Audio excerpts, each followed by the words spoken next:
Namastê. Vamos continuar o nosso podcast Yoga Além dos Asanas, Pranayama, parte 2. Estou aqui com o Felipe e a gente vai conversar um pouquinho mais sobre o Pranayama, sobre como melhorar ou reeducar a nossa respiração, até para depois a gente ter mais qualidade nesse Pranayama, né? Eu já falei para vocês no vídeo 1, Pranayama não é a mesma coisa de exercício respiratório, simplesmente. Mas através do exercício respiratório eu consigo absorver mais o prana. Então, só lembrando, pranayama. Prana é a energia. Yama a gente pode chamar de controle, de captação, de absorção. Então, o pranayama leva a gente a absorver mais energia, tá? O Felipe está aqui com a gente, vai conversar aí um pouco com a gente também. Beleza, e aí, gente, tudo bem? Tomara que a gente acrescente aí mais coisa aí no último podcast. Se vocês não assistiram, dá uma olhada lá, que é importante, que complementa, tá bom? Tiago, primeiro de tudo, uma coisa que a gente não falou lá no último podcast e muita gente quer saber, qual é a etimologia da palavra, o que significa pranayama, né? Uhum. Eu sei que fica um pouco redundante, mas é interessante saber o significado da palavra. Então, é isso. Eu falei agora no início, mas eu vou reforçar. Prana, energia. Yama, controle, captação, absorção. Então, quando a gente está falando de pranayama, a gente está falando de uma técnica que faz com que a gente consiga captar, absorver, controlar melhor a nossa energia vital, que é o prana, né? O prana é o que mantém a gente vivo. É dito nas escrituras que quando a gente morre, é porque o prana foi embora daquele corpo. É o prana que mantém tudo vivo. Se o prana não existe, por isso, se a gente tem um prana fraco, se a gente não consegue ter uma boa respiração para captar melhor o prana, quem respira mal tem pouca energia, tem pouca qualidade de vida. Então o prana é isso, controle, absorção, captação de energia. Isso que quer dizer pranayama. E por que é tão importante essa retenção, né? Talvez você tinha comentado aqui em off comigo, né? O pranayama, a base é a retenção, né? Isso. Os yogis ensinam que assim, para você dizer que aquele exercício é um pranayama, precisa ter retenção. Se não tem retenção, classicamente eles não consideram um pranayama. Tá? Então, quando a gente retém o ar, por que é tão importante a retenção? É até bem óbvio assim, né? Se eu estou falando que prana é energia que vem pelo ar, essa energia, quando eu seguro o ar dentro de mim, é como se eu estivesse segurando mais energia, né? E a capacidade vai aumentando. Eu vou conseguindo ficar mais tempo em retenção. É muito comum a pessoa chega na aula e a gente passa alguns asanas e fala assim, agora fica de pulmão vazio, agora fica de pulmão cheio. Você sente na pessoa uma dificuldade muito grande de permanecer de pulmão cheio ou de pulmão vazio. Principalmente até de pulmão vazio, porque pulmão cheio, mal ou bem, a gente tem experiência, né? Quando eu mergulho na piscina ou no mar, eu tenho que segurar o ar lá embaixo. Mas é uma fase mais confortável. É uma fase mais confortável e que a gente existe na nossa vida, né?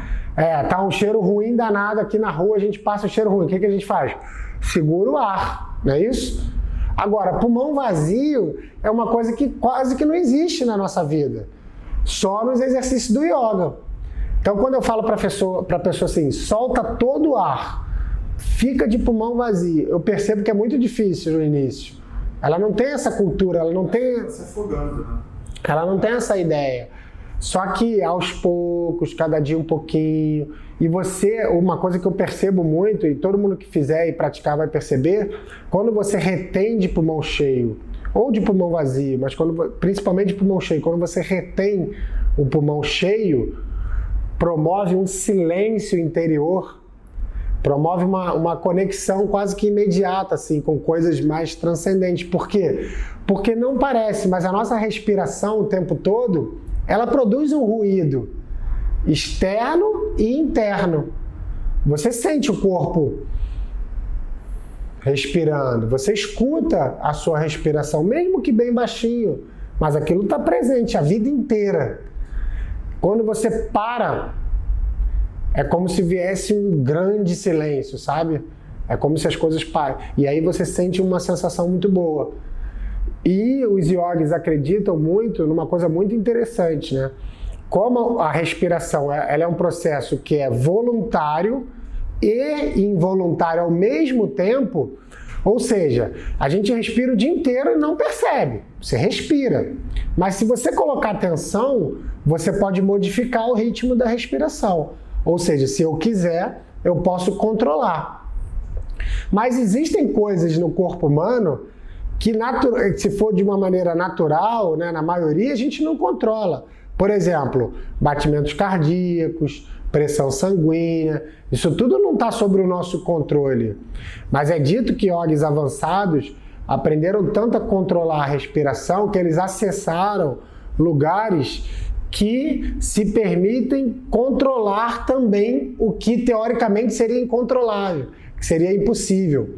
Então, por isso tem registros nas escrituras e tal que yogis conseguem diminuir seu ritmo respiratório a tal ponto de diminuir também o batimento do coração, baixar, né, a pressão, diminuir a pressão. Então, por isso, a gente sempre associa, né, o yogi, né, verdadeiro a uma pessoa que está sempre tranquila, que está sempre calma, que se mantém equânime em certas situações. Porque fisicamente, ele se treina para isso. Eu faço bastante pranayama. Com pranayama eu aprendo a controlar melhor o meu corpo como um todo, inclusive áreas que a ciência acha que ainda é impossível controlar, mas yogis mais avançados, que praticam a vida inteira, né, existe esse registro que controlam, eles conseguem controlar a pressão externa que vem da situação. Acontece uma coisa ruim, o cara está lá, respirando, tranquilo, observando e vendo a melhor maneira de agir. Então, parece uma coisa muito distante, mas não é tão distante, gente. Isso é um treinamento. Se você pratica muita meditação, se você pratica muito pranayama, e lógico, em doses talvez menores, mas você vai sentir isso no seu dia a dia.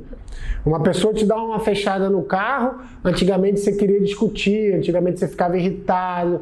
Hoje em dia você respira fundo, você olha, cara, o cara deve estar com algum problema, de repente eu até errei mesmo também.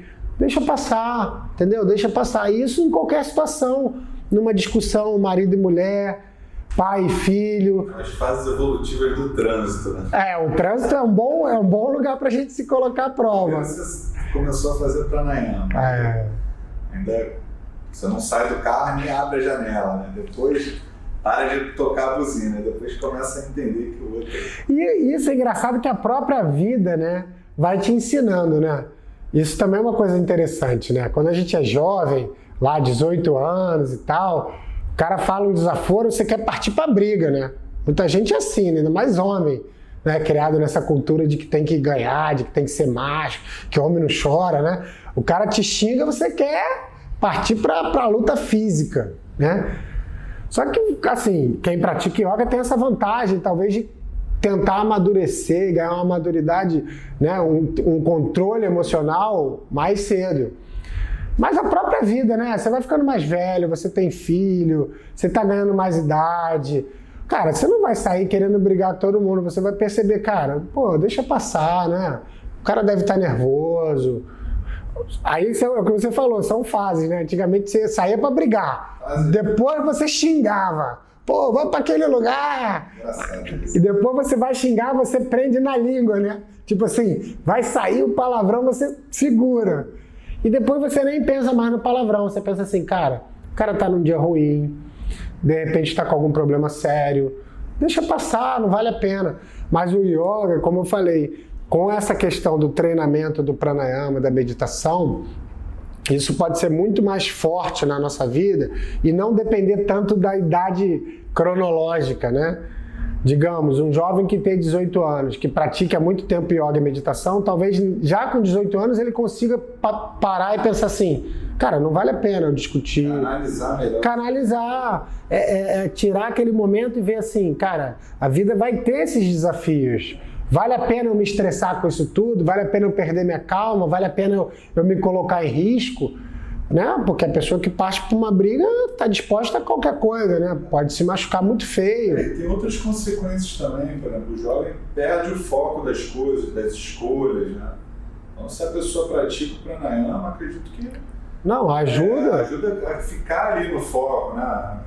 E sem dúvida. as atividades do dia também, né? Isso a gente, sem dúvida, a gente comentou um pouco sobre isso no vídeo 1, mas vale a pena lembrar, né? Você tem uma prova importante, você tem um trabalho importante, você tem uma competição, digamos, você é um atleta, um nadador. Você vai nadar a prova ali, é a sua prova do ano. Se você entra ali muito desfocado, muito nervoso, com medo, né? Ou com medo que você não vai ganhar, ou que seu desempenho vai ser ruim, ou muito pressionado demais, pode ser que isso te trave ali na hora, pode ser que isso atrapalhe o seu rendimento. Aí você vê um atleta mais equilibrado, um cara mais bem treinado, mais maduro, com essa preparação mental também, ele está ali concentrado, respirando, só pensando na prova, né? Eu já nadei também, conheço muitos nadadores que a gente nada contra a gente mesmo, né? A gente está ali naquela raia, eu tenho que fazer o melhor de mim, não tem que ficar pensando que do meu lado tem fulano, do meu lado tem Beltrano, não. Eu tenho que fazer o que eu vim fazer, é nadar no menor tempo possível. É isso que eu... Você falou engraçado, você falou da natação, eu também nadei um tempo, bastante tempo até. E a respiração é pela boca, né? Desde a infância, né, até os pais, né, que estão assistindo aí a gente, tem que ficar atentos a isso, né? Porque a boa respiração é a nasal. Isso. Isso pode confundir um pouco, né? Quem faz natação, né? Durante muito tempo eu respirei pela boca, né? Eu me sentia um pouco cansado, assim, realmente, recapitulando aqui, né? Já tem tempo que eu parei de nadar, mas eu sinto que isso pode ter atrapalhado no momento da minha vida, que é um exercício ventilatório, né? Pela boca, né? Você acha que não, atrapalha muito, e tem muita gente que respira pela boca e não percebe. E respira a vida inteira pela boca. Porque nadou? Não só porque nadou. Eu acho que você tem razão, que a natação desde pequenininho... Não só o nadador, né? O mergulhador, né? Outras profissões, o mergulhador que precisa ficar respirando muitas horas. Isso. Eu acho que pode contribuir também, mas existem pessoas também que nunca nadaram e que por algum hábito errado aprenderam a respirar pela boca e às vezes é o que eu estou falando, até inconsciente. Não é que a pessoa saiba, eu estou respirando pela boca. Ela respira pela boca sem perceber. Muita gente assim. E muita gente chega aqui no yoga e pergunta, Thiago, mas não tem que inspirar pelo nariz e soltar pela boca? Pessoas adultas, esclarecidas e tal, que tem essa confusão ainda. Já, né? Não, tem muita gente que fala assim, fecha a boca para respirar. Ih, tá de boca aberta. Você tá respirando pela boca, né? Muita gente para de boca aberta, né? Você tá aqui conversando, a pessoa tá... Ela não... Teve uma vez, eu fui a um dentista. Isso pode prejudicar também. O cara cuidava do aparelho, né? Aham. E aí eu perguntei, o que você acha? Eu fico muito tempo respirando pela boca. Você acha? Ele falou assim, não tem problema não. Tem muito respirador bucal e tá tudo bem. Essa que é a questão. Muita gente não tem essa informação. Mas eu vou reforçar. Respirar pela boca, alguns problemas bem básicos, assim, né? Quando você abre a boca e puxa o ar, toda a sujeira, poluição que tem, entra direto para sua boca, ou seja, pode te dar problema na boca, pode te dar alergia na garganta. Muita gente tem muita rinite, dor de garganta e tal, porque está se expondo à sujeira mesmo. O ar que a gente respira na cidade grande, ele é poluído. Quando você respira pelo nariz, o nariz ele tem uma série de filtros. E os primeiros são esses pelinhos aqui, que às vezes até incomoda a gente, né? Mas isso tem um porquê, não existe nada no corpo, na natureza, que seja para atrapalhar. Tudo tem uma função. Se a gente cresce esses pelos no nariz, é porque esses pelos eles vão filtrar parte dessa sujeira da atmosfera, do oxigênio. Quando ele vem com partículas. Sim. Né? E outra coisa que a gente já falou também, o nosso corpo lá dentro está numa temperatura. Às vezes aqui fora, no Rio é difícil, né? Mas você está num lugar frio, o ar vem frio, vem gelado. Quando você inspira e ele entra gelado pela boca, também pode causar problema de garganta. Quando ele passa pelo nariz, o nariz lá dentro, ele tem um aquecimento. Ele vai aquecendo esse ar até ele chegar no pulmão, entendeu? Ele entra com o ar entra numa qualidade ruim. E aí você fica imaginando, né, as pessoas que respiram pela boca o dia inteiro e dormem também, tem um ar-condicionado, né? Se eu for pensar, o ar-condicionado, ele gera um clima seco e frio, né? E geralmente sujo, vento, né? Vento gelado. Ele Por isso que o ar-condicionado faz mal a tanta gente, né? Tem muita gente que não consegue, né? Não lida bem com o ar-condicionado. É o super pranayama do mal, né? E outra coisa, e muitas vezes sujo, né? Que a gente sabe que muitas vezes a gente não consegue fazer, ainda mais em empresa grande, prédio grande, não faz a manutenção necessária do filtro do ar e tal. Então é um ar, muitas vezes, a gente diz um ar viciado, né? Poluído, assim. Então, e quem respira pela boca também à noite tem mais tendência a roncar, a ter apneia do sono, que é outra coisa séria, né?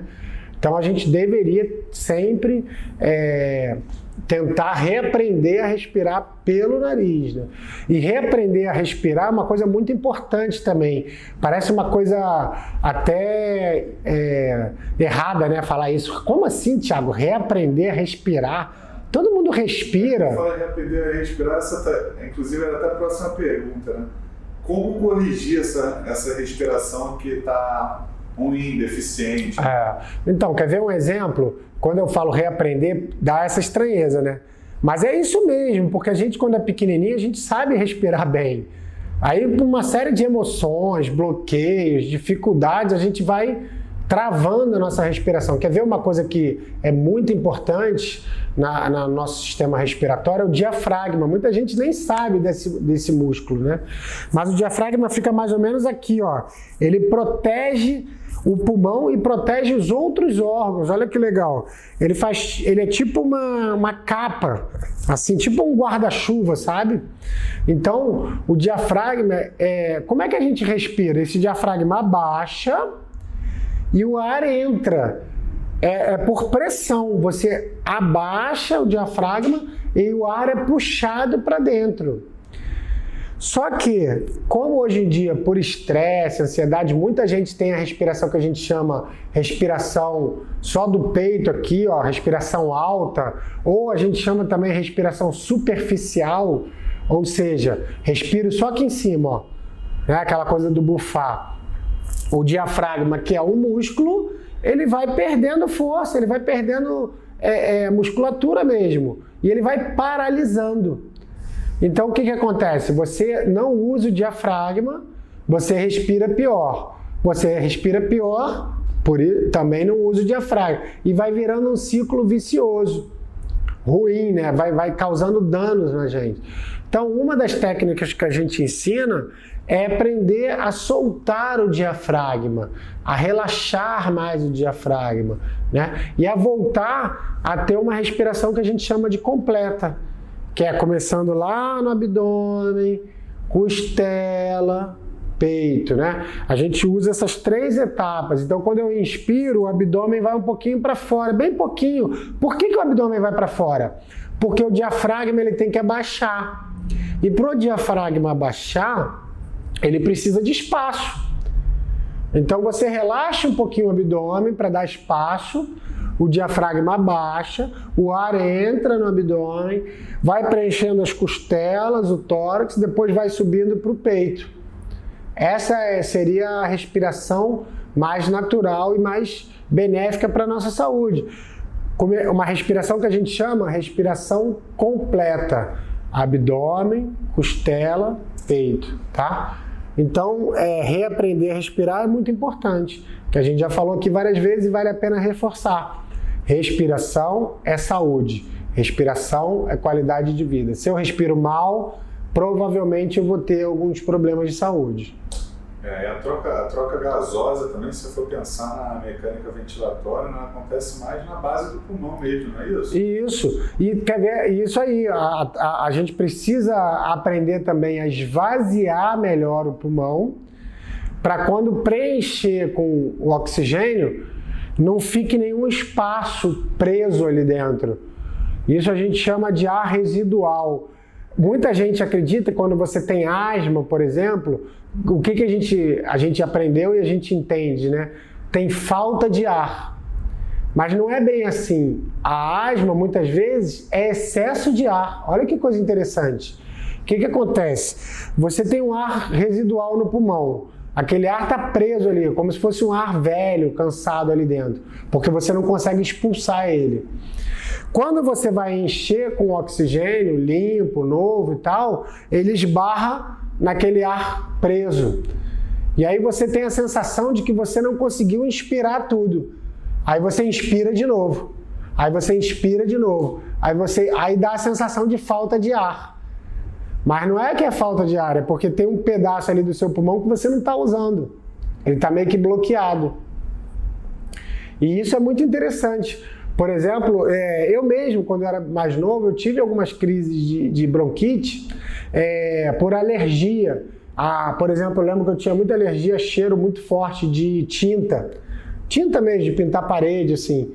Aquele cheiro me causava alergia. E eu ficava com falta de ar. E uma vez, eu também nadava, como o Felipe, até a gente nadava no mesmo clube, né, no Tijuca. Eu tinha uma competição de natação e naquela semana eu tive uma crise de alergia, de bronquite. E o professor, meu avô, ia muito lá em casa, frequentava, ele me ensinou 2 técnicas para melhorar: o relaxamento profundo, né, para relaxar e a respiração voltar a se equilibrar, e a expirar o máximo possível. Porque ele sabia que se eu colocasse o ar para fora, o ar que estava lá preso, provavelmente eu voltaria a respirar de maneira... Engraçado, eu aprendi a controlar, eu quase nunca tenho, é muito raro ter alguma crise de falta de ar, mas depois daquilo, as crises que eu tive, já há muitos anos eu não tenho, mas as que eu tive, eu controlava sem tomar remédio, eu conseguia expelir o ar e voltava a equilibrar a respiração. Isso é muito, muito legal, ver como o pranayama pode ser tão importante até para pessoas que têm asma, bronquite, dificuldade de respirar, né? E uma coisa também que não é muito falada, né? Algumas pessoas às vezes mandam pergunta, é sobre a massagem que o diafragma, né, e toda essa mecânica ventilatória faz nos órgãos, nas glândulas, né? Como é que é isso? Não, sem dúvida. A didática de como é que... Então, isso é uma coisa interessante. Nas aulas de Hatha Yoga eu falo muito isso, né? Vamos fazer essa postura de pulmão cheio. E quando você, por exemplo, faz de pulmão cheio, faz uma flexão lateral de tronco assim, eu falo isso na aula e às vezes eu percebo que o aluno não consegue entender bem, né? Eu falo, faz uma massagem no coração, no rim, no pâncreas, no fígado. Pô, mas como é que faz uma massagem, né? É porque a gente pensa comigo, se você visse aqui o corpo humano, os órgãos, é físico, os órgãos eles são muito bem encaixadinhos, né? Muito um grudado no outro, não tem espaço ali dentro. Imagina quantos órgãos a gente tem só nessa região aqui, que a gente, né? É tudo é um quebra-cabeça, né? Coladinho no outro. Um coladinho no outro. Aí quando eu cresço o pulmão dilata e eu mantenho ele grande, e eu uso ele grande para mexer, aquele volume que está ali, que não é uma coisa que está sempre, ele vai apertar os outros. Seria, pensando na massagem, seria como fosse comprimir, descomprimir certas áreas fisicamente. Isso. O que facilitaria alguma coisa ali. Isso. Aí esses órgãos vão entrar numa certa atividade, né, de compressão e descompressão. Talvez vão produzir mais os hormônios que eles produzem, o sangue vai circular melhor. Isso é uma parte muito sutil, tá, gente? É uma parte muito delicada, assim, que... Não está na cultura ocidental, né? Não está. É uma prática. As pessoas têm que entender isso também, né? Por isso que a gente fala muito. O yoga, ele vai muito além... O nome do podcast é esse, né? Yoga além dos asanas. Mas os asanas, até os asanas, que a gente às vezes fala assim, você pode até pensar, o Thiago está falando que asana não é importante. Não, asana é muito importante. O problema é que a pessoa só vê a asana, aí que está o erro. Mas os asanas, a gente fala isso o tempo todo também, né, gente? Os asanas não são só para o corpo físico. Os asanas não são só para alongar. Os asanas têm uma função fisiológica, que é essa que a gente está falando. A gente comprime algumas glândulas, a gente solta algumas articulações, a gente solta alguns bloqueios, a gente melhora a circulação. Então isso tudo são coisas que a gente às vezes não consegue perceber, mas que quando você está praticando yoga, você está agindo sobre bloqueios emocionais, sobre bloqueios da estrutura mesmo, né? Às vezes a gente tem articulação muito travada, então a gente está soltando as articulações. E essa parte é uma parte importante. Quando a gente está fazendo um asana, a gente está fazendo uma massagem nos órgãos internos, que vão produzir os hormônios, as glândulas, né? Então imagina a gente, assim, uma torção mais aqui nessa área do abdômen, né? A gente fala isso quando a gente fala dos benefícios. Ajuda a pessoas que têm prisão de ventre. Aí a pessoa pode pensar, mas como é que uma postura pode... Mas, cara, você está movimentando aqui todo o intestino grosso, intestino delgado, colo, estômago. Você está fazendo eles trabalharem, você está fazendo eles movimentarem, né? A gente sabe que quem tem prisão de ventre muitas vezes tem porque esses órgãos não estão funcionando bem, estão com uma certa preguiça, digamos assim, né? Quando você está movimentando, você está fazendo a sucção do abdômen, você está movimentando. Então, quando fala assim, determinado asana ajuda pessoas que têm prisão de ventre, é porque se for feito mesmo, ajuda. É uma coisa, nesse ponto o yoga é muito simples. Também acontece algo físico. Né? Físico. Muitos livros de yoga, até em artigos do professor, né? A gente vê isso, né? Massagem cardíaca, né? Massagem cardíaca para ajudar em problemas cardíacos. Né? Isso. Aí eu, quando li assim, eu achava assim... Fica muito fora, né? Fica um pouco fora da cultura, né? Mas é isso, é assim, porque o yoga ele coloca o nosso corpo, né, esses asanas, eles colocam a gente em posições que, se não fosse fazendo yoga, muito dificilmente você entraria, né? Numa torção, numa postura de flexão. No dia de hoje, né? Então, ainda mais no dia de hoje, que é muito, às vezes a pessoa é muito sedentária, mesmo que pratique esporte, porque também tem isso, a pessoa às vezes pratica um esporte a vida inteira, né? Vamos dar um exemplo, o cara é ciclista, então ele faz aquele movimento a vida inteira, aquele movimento.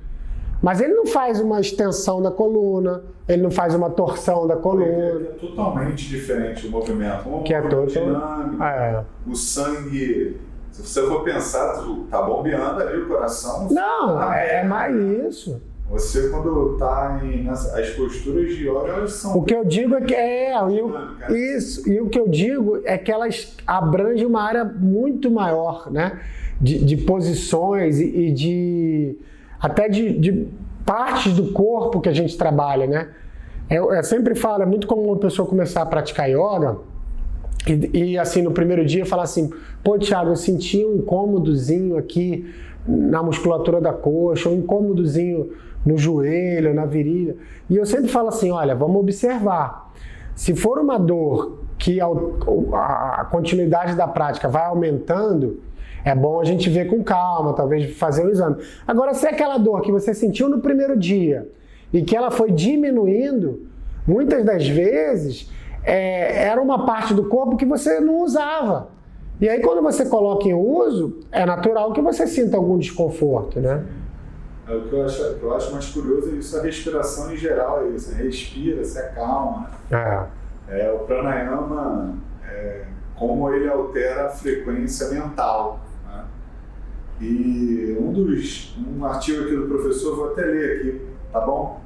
Uma criancinha dormindo é o verdadeiro símbolo da paz, da segurança, da eutimia, da felicidade, porque sua respiração é diafragmática. Repare como a sua barriga sobe e desce, estresse nenhum. Então, você acha o estresse alterando a frequência respiratória, logo alterando outras faculdades, né? Psíquica. Não, essa imagem que o professor dá é perfeita, né? A gente sempre usa na aula, né? Todo mundo aqui, né? Ou tem filho, ou tem sobrinho, ou já convive com alguma criança. Se você vê uma criança assim, até uns 2 anos, 3 anos, dormindo de barriga para cima, a barriguinha dela sobe e desce, sobe e desce. Se você colocar um adulto deitado e falar para ele, respira, a maioria das pessoas, a barriga não mexe. Ela só respira aqui em cima. A maioria das pessoas. Ainda mais as estressadas. Aí então que a respiração fica mais curta e mais superficial. E aí, de novo, é uma bola de neve. É um círculo vicioso. Eu respiro mal, eu fico estressado. Eu fico estressado, eu respiro pior. Aí eu fico mais estressado. Então, isso é nítido. Você vê uma pessoa que você, sei lá, uma pessoa que você vê, cara, aquela pessoa estressada. Sei lá, sempre tem alguém no nosso trabalho, né? Aquele chefe estressadão e tal. Aquela pessoa dura, né? Aquela pessoa que respira aqui, ó. Você vê as veias, né? Você pode até perceber, quando a pessoa fica nervosa, você vê a veia da pessoa aqui na garganta, no pescoço. A pessoa está ali bufando. Ao mesmo tempo, o contrário é verdadeiro. Se eu, quando estou estressado, eu respiro pior, se eu respiro melhor, eu fico menos estressado. É óbvio. Então, se eu consigo baixar, controlar melhor minha respiração, alongar, acalmar a respiração, eu vou ter uma ação direta no meu estresse. Por isso, yoga, meditação, pranayama, tem efeitos fantásticos no controle do estresse. O simples fato de você ensinar não, a gente fala, né, reeducar, você reeducar a pessoa a respirar melhor, só isso, gente, já diminui muito o nível de estresse da pessoa. Né? É isso, Thiago. Vamos caminhando aí para o nosso fim desse podcast. Eu vou fazer uma sugestão aí a você, que me veio aqui na cabeça da gente, no próximo podcast, dividir, né, mas fazer um outro podcast também sobre pranayama. Uhum. A gente dá a solução dá esse mapa da mina aí, né? Ah, com certeza, passar umas técnicas. Técnicas necessárias para a pessoa. Tá de acordo? Lógico, tá combinado. Vamos fazer depois, então, mais um podcast pranayama, ensinando alguns. É interessante lembrar, né? Alguns exercícios respiratórios que vão preparar para o pranayama melhor e alguns pranayamas, né? Porque é importante, não adianta a gente chegar no yoga e começar pranayama se eu estou respirando mal, se eu estou respirando errado, isso não vai ter o efeito que eu espero. Então, eu sempre na primeira aula eu falo, cara, deita, vamos lá, respiração abdominal, respiração média. Isso é o básico, é o início, tem que começar dali. Para quando entrar no pranayama, você ter uma consciência respiratória melhor. Você prepara, é isso, a aula? Eu preparo, eu sempre. Para fazer alguma coisa. Qualquer aluno novo, eu falo, vamos deitar. Primeiro peço para respirar, observa um pouquinho e depois eu falo, ó, agora vamos lá. 3 etapas: abdômen, costela, peito. Entendeu? A respiração ela é muito mais longa. Precisa usar o diafragma, precisa usar o abdômen. E é lógico, não é em uma aula que ela vai conseguir, assim, mas já cai uma ficha, né? Não, se você falar assim, não é em uma aula, né, que a coisa acontece. Mas, você que está aí vendo esse vídeo, experimenta fazer isso. Te garanto que às vezes você está tão ansioso, tão preocupado, que em uma respiração a coisa você já sente mudar alguma coisa. Né? É claro. É o treinamento, né? Mas você... Não, você sente um benefício, lógico. E outra coisa, eu falo para as pessoas assim, até assim, se um dia você não conseguir continuar praticando yoga por qualquer motivo, lembra da respiração profunda. Se o cara lembrar só disso pro resto da vida e colocar em prática, Gente, essa técnica pode melhorar muito o nosso nível de estresse, pode melhorar muito o nosso nível de saúde, de paz, de tranquilidade, porque é tudo, o oxigênio que vai para o cérebro, o oxigênio que vai para o coração, que vai fazer... Então, se isso tá ruim, não tem como todo o resto tá bom, entendeu? Então, respiração profunda. Treinar, né? É treinar. Treinar até o ponto que essa respiração passe a ser quase que sua respiração natural, que deveria ser. Né? A respiração completa deveria ser a nossa respiração do dia a dia, 24 horas por dia. Esse é o melhor mundo. É o respirar completo, bem profundo, o dia inteiro, inclusive dormindo. Só que isso requer um passo a passo, um treinamento, né? Pode dar uma olhada aí, pede pro pessoal da sua família respirar e ver se o abdômen mexe. Cara, 90% das pessoas não mexe. As pessoas estão presas aqui, estão bloqueadas aqui. Então a gente precisa... Mas vamos falar mais no nosso próximo podcast de Pranayama. Se você gostou, deixa seu comentário, dá sua opinião, pergunta, tira dúvida e compartilha, gente. Esse é o tipo de informação que pode ajudar, como o Felipe falou, no momento a muita gente. A pessoa assiste esse vídeo, cai a ficha, ela começa a respirar melhor. Pô, isso pode realmente, sem exagero nenhum, mudar o nosso nível de saúde. Mudar, porque, como eu falei várias vezes, respiração é saúde. Você pode compartilhar aí via WhatsApp, né? Aqui embaixo tem botões, né? No próprio YouTube mostram botões, né? Você pode... Isso, manda para os seus amigos, manda para a família, manda para quem você achar, né? Para quem você achar que pode ajudar. Eu acho que pode ajudar todo mundo, porque em algum nível muita gente tem muita confusão nessa parte da respiração, né? Sim, com certeza. Gente, muito obrigado ao Felipe aí pelas perguntas. Vamos praticar. Namastê.